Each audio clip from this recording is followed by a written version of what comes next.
criticize, condemn, or complain. Chapter 2. The big secret of dealing with people. There is only one way under high heaven to get anybody to do anything. Did you ever stop to think of that? Yes, just one way. And that is by making the other person want to do it. Remember, there is no other way. Of course, you can make someone want to give you his watch by sticking a revolver in his ribs. You can make your employees give you cooperation, until your back is turned, by threatening to fire them. You can make a child do what you want it to do by a whip or a threat. But these crude methods have sharply undesirable repercussions. The only way I can get you to do anything is by giving you what you want. What do you want? Sigmund Freud said that everything you and I do springs from two motives, the sex urge and the desire to be great. John Dewey, one of America's most profound philosophers, phrased it a bit differently. Dr. Dewey said that the deepest urge in human nature is the desire to be important. Remember that phrase, the desire to be important. It is significant. You are going to hear a lot about it in this book. What do you want? Not many things, but the few things that you do wish, you crave with an insistence that will not be denied. Some of the things most people want include: 1. Health and the preservation of life. 2. Food. 3. Sleep. 4. Money and the things money will buy. 5. Life in the hereafter. 6. Sexual gratification. 7. The well-being of our children. 8. A feeling of importance. Almost all these wants are usually gratified, all except one. But there is one longing, almost as deep, almost as imperious, as the desire for food or sleep, which is seldom gratified. It is what Freud calls the desire to be great. It is what Dewey calls the desire to be important. Lincoln once began a letter saying, "Everybody likes a compliment." William James said, "The deepest principle in human nature is the craving to be appreciated." He didn't speak, mind you, of the wish or the desire or the longing to be appreciated. He said the craving to be appreciated. Here is a gnawing and unfaltering human hunger, and the rare individual who honestly satisfies this heart hunger will hold people in the palm of his or her hand, and even the undertaker will be sorry when he dies.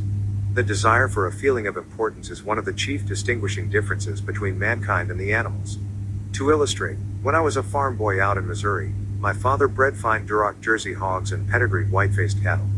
We used to exhibit our hogs and white-faced cattle at the country fairs and livestock shows throughout the Middle West. We won first prizes by the score. My father pinned his blue ribbons on a sheet of white muslin, and when friends or visitors came to the house, he would get out the long sheet of muslin. He would hold one end and I would hold the other while he exhibited the blue ribbons. The hogs didn't care about the ribbons they had won. But father did.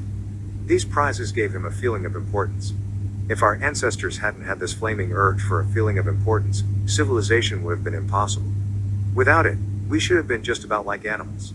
It was this desire for a feeling of importance that led an uneducated, poverty-stricken grocery clerk to study some law books he found in the bottom of a barrel of household plunder that he had bought for 50 cents. You have probably heard of this grocery clerk. His name was Lincoln.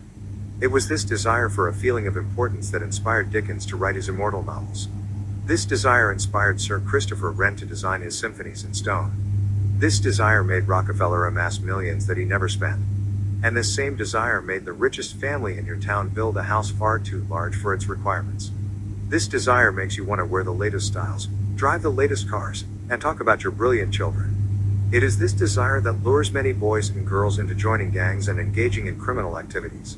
The average young criminal, according to E.P. Mulrooney, one-time police commissioner of New York, is filled with ego, and his first request after arrest is for those lurid newspapers that make him out a hero.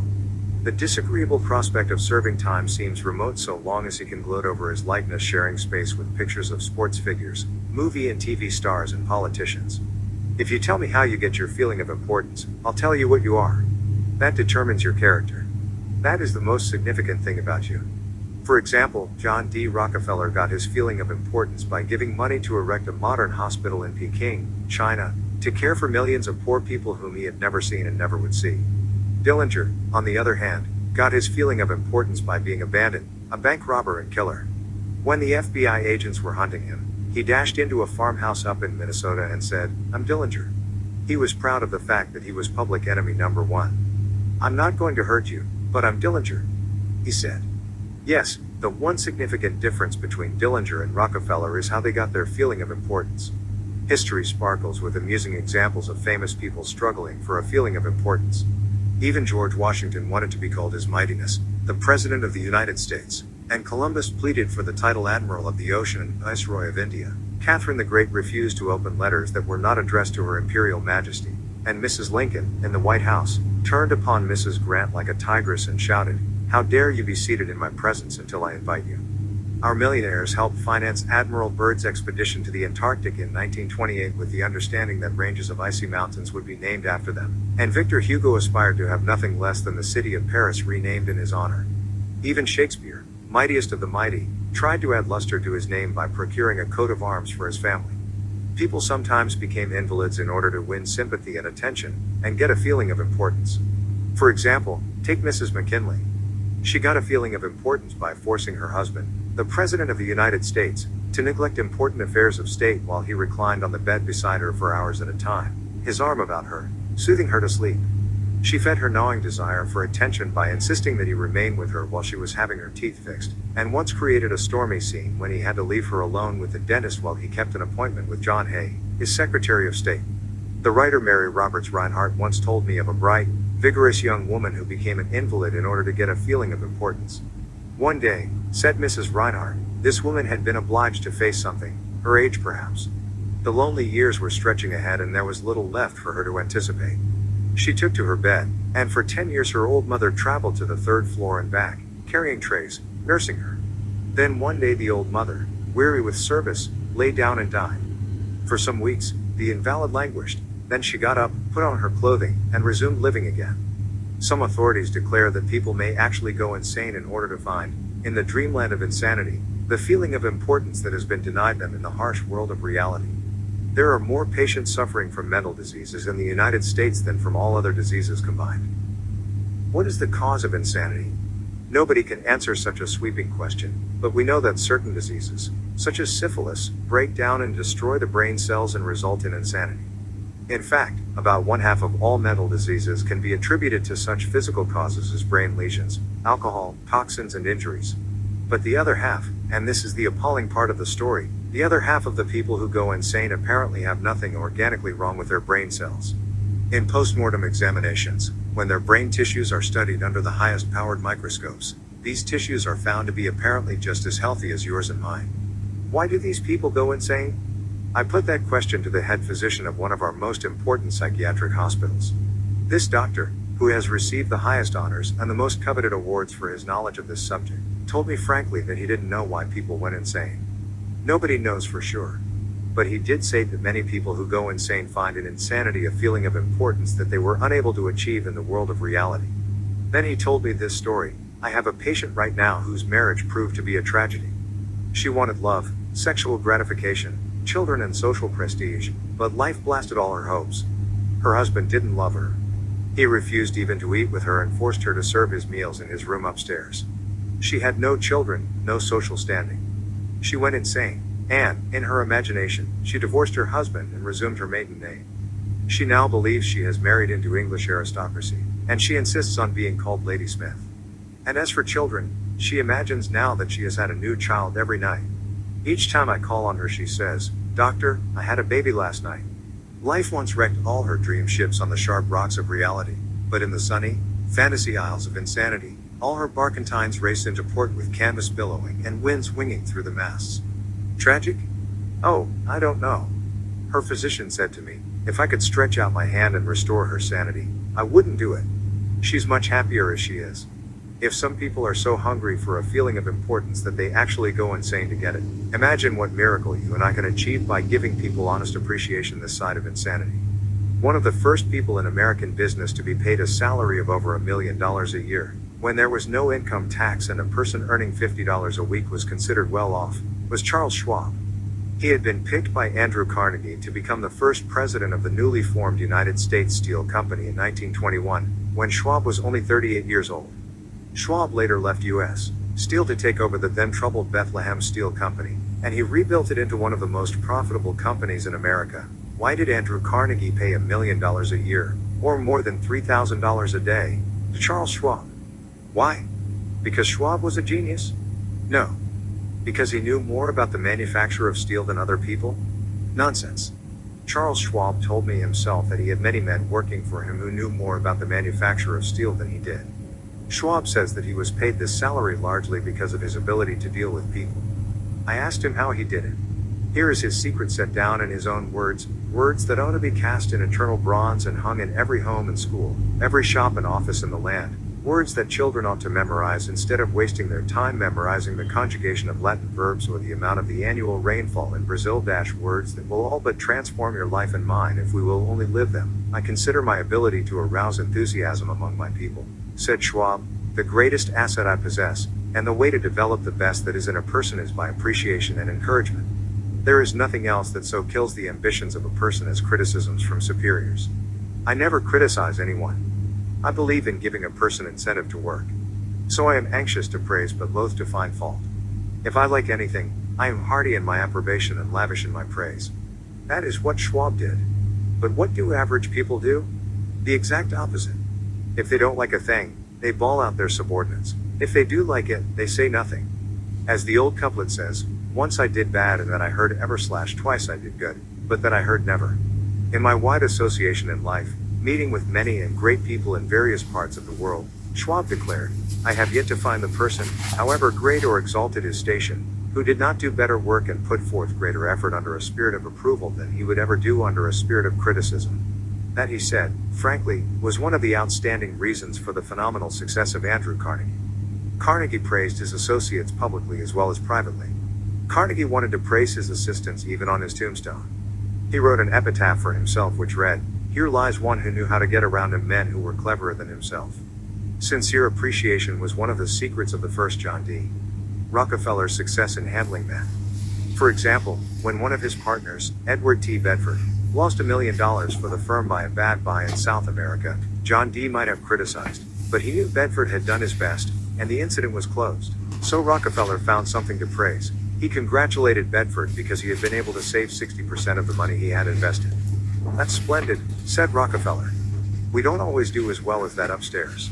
I have among my clippings a story that I know never happened, but it illustrates a truth, so I'll repeat it. According to this silly story, a farm woman, at the end of a heavy day's work, set before her menfolks a heaping pile of hay. And when they indignantly demanded whether she had gone crazy, she replied, Why, how did I know you'd notice? I've been cooking for you men for the last 20 years, and in all that time I ain't heard no word to let me know you wasn't just eating hay.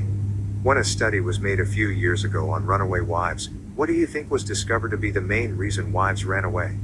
It was lack of appreciation. And I'd bet that a similar study made of runaway husbands would come out the same way. We often take our spouses so much for granted that we never let them know we appreciate them.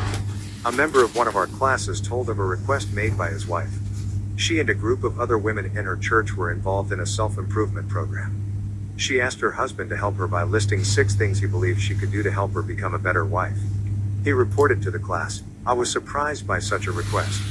Frankly, it would have been easy for me to list 6 things I would like to change about her. My heavens, she could have listed 1,000 things she would like to change about me, but I didn't. I said to her, let me think about it and give you an answer in the morning. The next morning I got up very early and called the florist and had them send 6 red roses to my wife with a note saying, I can't think of 6 things I would like to change about you. I love you the way you are. When I arrived at home that evening, who do you think greeted me at the door? That's right. My wife. She was almost in tears. Needless to say, I was extremely glad I had not criticized her as she had requested. The following Sunday at church, after she had reported the results of her assignment, several women with whom she had been studying came up to me and said, that was the most considerate thing I have ever heard. It was then I realized the power of appreciation. Florence Ziegfeld, the most spectacular producer who ever dazzled Broadway, gained his reputation by his subtle ability to glorify the American girl. Time after time, he took drab little creatures that no one ever looked at twice and transformed them on the stage into glamorous visions of mystery and seduction. Knowing the value of appreciation and confidence, he made women feel beautiful by the sheer power of his gallantry and consideration. He was practical. He raised the salary of chorus girls from $30 a week to as high as $175. And he was also chivalrous. On opening night at the Follies, he sent telegrams to the stars in the cast, and he deluged every chorus girl in the show with American Beauty roses. I once succumbed to the fat of fasting and went for 6 days and nights without eating. It wasn't difficult. I was less hungry at the end of the 6th day than I was at the end of the 2nd. Yet I know, as you know, People who would think they had committed a crime if they let their families or employees go for 6 days without food. But they will let them go for 6 days, and 6 weeks, and sometimes 60 years without giving them the hearty appreciation that they crave almost as much as they crave food. When Alfred Lund, one of the great actors of his time, played the leading role in Reunion in Vienna, he said, "There is nothing I need so much as nourishment for my self-esteem." We nourish the bodies of our children and friends and employees, but how seldom do we nourish their self-esteem? We provide them with roast beef and potatoes to build energy, but we neglect to give them kind words of appreciation that would sing in their memories for years like the music of the morning stars. Paul Harvey, in one of his radio broadcasts, The Rest of the Story, told how showing sincere appreciation can change a person's life. He reported that years ago a teacher in Detroit asked Stevie Morris to help her find a mouse that was lost in the classroom. You see, she appreciated the fact that nature had given Stevie something no one else in the room had. Nature had given Stevie a remarkable pair of ears to compensate for his blind eyes. But this was really the first time Stevie had been shown appreciation for those talented ears. Now, years later, he says that this act of appreciation was the beginning of a new life. You see, from that time on he developed his gift of hearing and went on to become, under the stage name of Stevie Wonder, one of the great pop singers and songwriters of the 70s. What some readers are saying right now as they read these lines: "Oh, phooey. Flattery. Bear oil. I've tried that stuff. It doesn't work, not with intelligent people. Of course flattery seldom works with discerning people. It is shallow, selfish and insincere. It ought to fail and it usually does. True, some people are so hungry, so thirsty, for appreciation that they will swallow anything, just as a starving man will eat grass and fishworms. Even Queen Victoria was susceptible to flattery. Prime Minister Benjamin Disraeli confessed that he put it on thick in dealing with the Queen. To use his exact words, he said he spread it on with a trowel. But Disraeli was one of the most polished, deft and adroit men who ever ruled the far-flung British Empire. He was a genius in his line. What would work for him wouldn't necessarily work for you and me. In the long run, flattery will do you more harm than good. Flattery is counterfeit, and like counterfeit money, it will eventually get you into trouble if you pass it to someone else.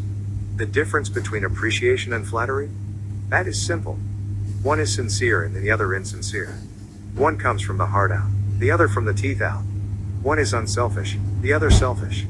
One is universally admired, the other universally condemned. I recently saw a bust of Mexican hero General Alvaro Obregón in the Chapultepec Palace in Mexico City. Below the bust are carved these wise words from General Obregón's philosophy: don't be afraid of enemies who attack you. Be afraid of the friends who flatter you. No. No. No. I am not suggesting flattery. Far from it. I'm talking about a new way of life. Let me repeat. I am talking about a new way of life. King George V had a set of 6 maxims displayed on the walls of his study at Buckingham Palace. One of these maxims said, "Teach me neither to proffer nor receive cheap praise." That's all flattery is, cheap praise. I once read a definition of flattery that may be worth repeating. Flattery is telling the other person precisely what he thinks about himself. Use what language you will, said Ralph Waldo Emerson, you can never say anything but what you are. If all we had to do was flatter, everybody would catch on and we should all be experts in human relations. When we are not engaged in thinking about some definite problem, we usually spend about 95% of our time thinking about ourselves. Now, if we stop thinking about ourselves for a while and begin to think of the other person's good points, we won't have to resort to flattery so cheap and false that it can be spotted almost before it is out of the mouth. One of the most neglected virtues of our daily existence is appreciation. Somehow, we neglect to praise our son or daughter when he or she brings home a good report card, and we fail to encourage our children when they first succeed in baking a cake or building a birdhouse. Nothing pleases children more than this kind of parental interest and approval. The next time you enjoy filet mignon at the club, send word to the chef that it was excellently prepared, and when a tired salesperson shows you unusual courtesy, please mention it. Every minister, lecturer and public speaker knows the discouragement of pouring himself or herself out to an audience and not receiving a single ripple of appreciative comment. What applies to professionals applies doubly to workers in offices, shops and factories, and our families and friends. In our interpersonal relations, we should never forget that all our associates are human beings and hunger for appreciation. It is the legal tender that all souls enjoy. Try leaving a friendly trail of little sparks of gratitude on your daily trips. You will be surprised how they will set small flames of friendship that will be rose beacons on your next visit. Pamela Dunham of New Fairfield, Connecticut, had among her responsibilities on her job the supervision of a janitor who was doing a very poor job. The other employees would jeer at him and litter the hallways to show him what a bad job he was doing. It was so bad, productive time was being lost in the shop. Without success, Pam tried various ways to motivate this person. She noticed that occasionally he did a particularly good piece of work. She made a point to praise him for it in front of the other people. Each day the job he did all around got better, and pretty soon he started doing all his work efficiently. Now he does an excellent job and other people give him appreciation and recognition. Honest appreciation got results where criticism and ridicule failed. Hurting people not only does not change them, it is never called for. There is an old saying that I have cut out and pasted on my mirror where I cannot help but see it every day. I shall pass this way but once. Any good, therefore, that I can do or any kindness that I can show to any human being, let me do it now. Let me not defer nor neglect it, for I shall not pass this way again. Emerson said, every man I meet is my superior in some way. In that, I learn of him. If that was true of Emerson, isn't it likely to be 1,000 times more true of you and me? Let's cease thinking of our accomplishments, our wants. Let's try to figure out the other person's good points. Then forget flattery. Give honest, sincere appreciation. Be hearty in your approbation and lavish in your praise, and people will cherish your words and treasure them and repeat them over a lifetime. Repeat them years after you have forgotten them. Principle 2. Give honest and sincere appreciation. Chapter 3. He who can do this has the whole world